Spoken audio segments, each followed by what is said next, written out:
We budget our money with spreadsheets and apps and categories and all the things, but time, we spend it like it is completely unlimited. And so in this episode, I'm going to talk about what if we treated time like our most valuable currency. I am Diane Rolston, your host, and today I'm talking about time budgeting, how to spend your hours like you spend your money, and really if I could, I would change the wording of spend to invest because I think spending is almost like squandering. There's no ROI. But when we invest money, I just didn't want to use invest in the title because I didn't want you to think about investing money in like stocks and bonds and GICs and wherever else you can invest. But this idea of time is an investment. We don't just spend our time, right? We allocate our time, just like we might in a budget allocate our money. And if we were to put our money into something, we're looking for what's the outcome, what's the ROI, what's the interest I'm going to get, or if I'm going to buy this car over this car, this one's maybe for the feeling and the fun of the car, and maybe this one is for fuel efficiency or to carry my family or whatever it may be.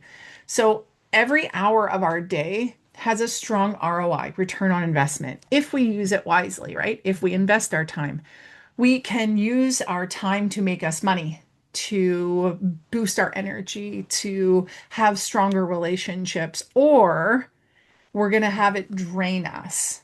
So I guess that's the first little thing to think about is the stuff or are the things you're doing with your time boosting your energy or draining your energy? Are they boosting your income or draining your income? Are they improving your relationships or draining your relationships? You could even just stop listening right now and just have that be the point that you take away because it's a different way, right? We don't give our money, well, we kind of do, but we shouldn't give our money to software that we're not using, subscriptions we're not using.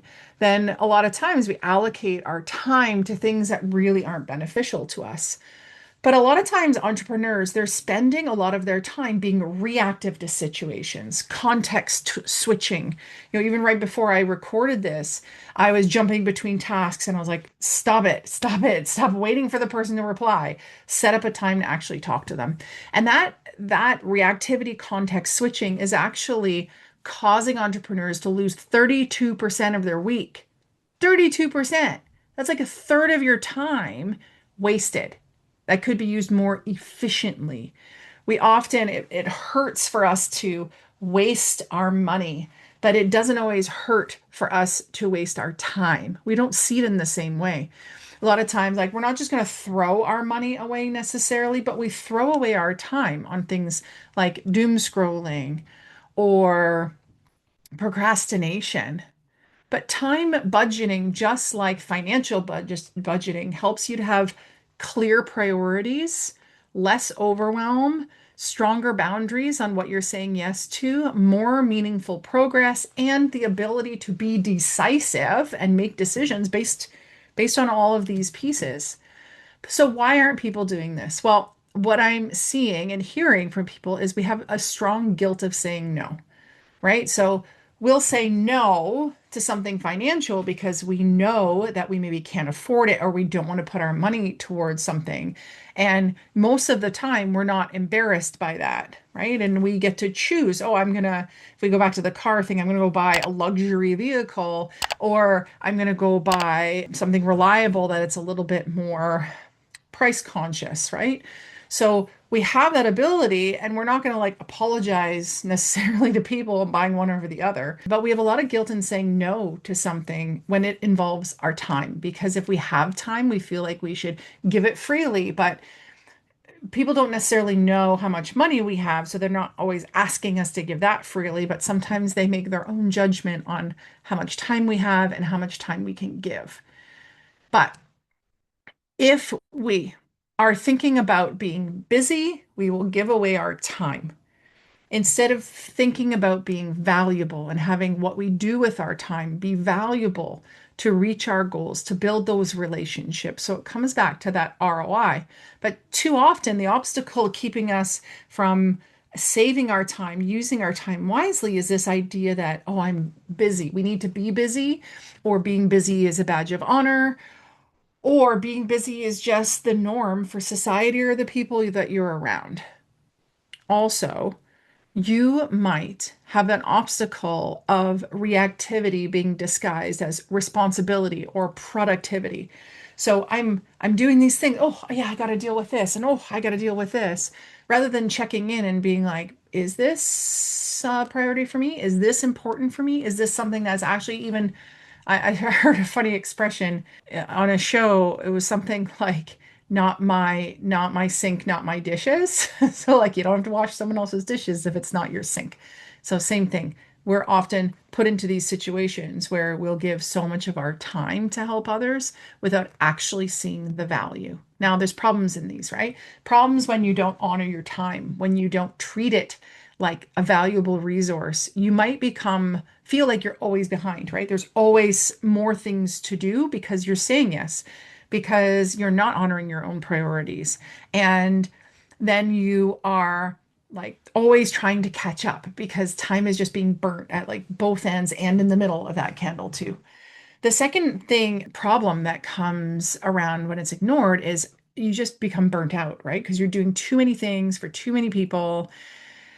And then that gets it to this place of, so you're putting everyone else's stuff first. Your stuff is behind. You feel behind. You then become burnt out because you have too many things happening. And guess what happens to your own agenda, your own goals? They get pushed to the back burner. And these priorities that you have get hijacked by the urgency of other people's tasks or by staying up with your list. And then you end up living out of alignment with your values, right? Values of these are the things I'm going to honor, these are the things I'm not. You start, right? They say we make decisions with our money. We also make decisions with our time. And the ways that we make decisions with our time can affect our loved ones, can affect our goals, can affect society around us. And other problems, if ignored, you might end up on a life path or living a life that you're not happy about. And that's usually what I see happen. So, what can you do? Well, if you know that time is a resource, or money is a resource, and we're going to look at time as a resource that you have a very specific amount of, why don't you first see what amount of my time is flexible that I can decide what happens with it? How much of my time is constricted? It's like I'm at a 9 to 5 from 9 to 5. I only have the hour in the middle of the day that's mine, or I have the start of the day that's mine, but then I have kids in this hour. So figure out how much do you have. That's usually what a financial advisor does, right? They figure out how much money do you have. So figure out how much time do you have, which is flexible, which is controlled already or already accounted for.